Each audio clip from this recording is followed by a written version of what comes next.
Hey everyone, Brandon Webb here, former Navy SEAL, New York Times bestselling author, and founder CEO of SOFREP.com, here to tell you 10 things you may not know about the Navy SEAL teams.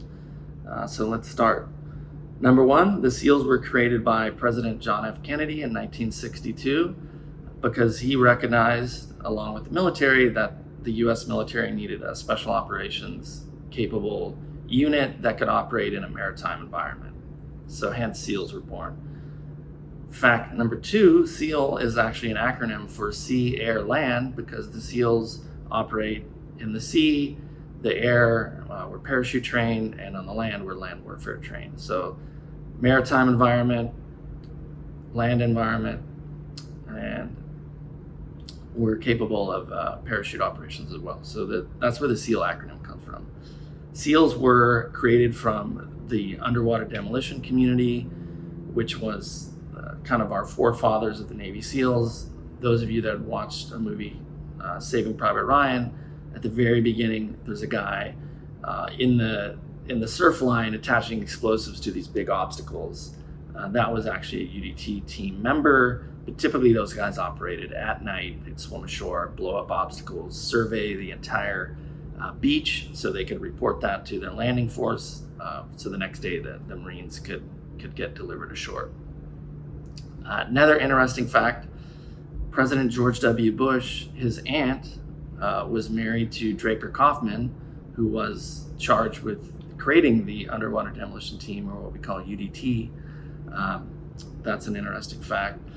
Jesse Ventura, yes, the governor and former wrestling star, was actually a Navy SEAL.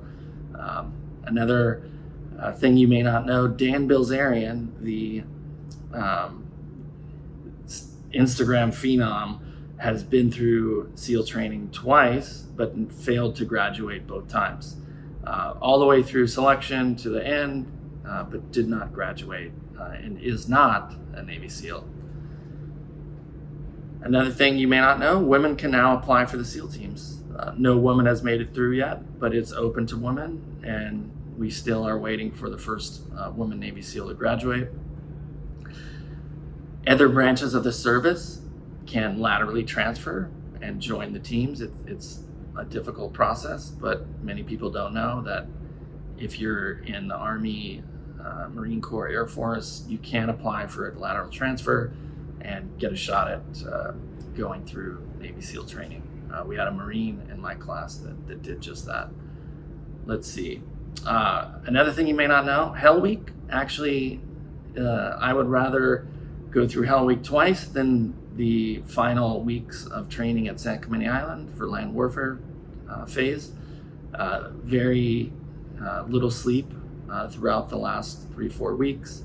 I'd much rather go through Hell Week all over again. Many people think, oh, Hell Week is this big accomplishment. It's actually, you're just getting started in SEAL teams having finished Hell Week. So a lot of people don't know that.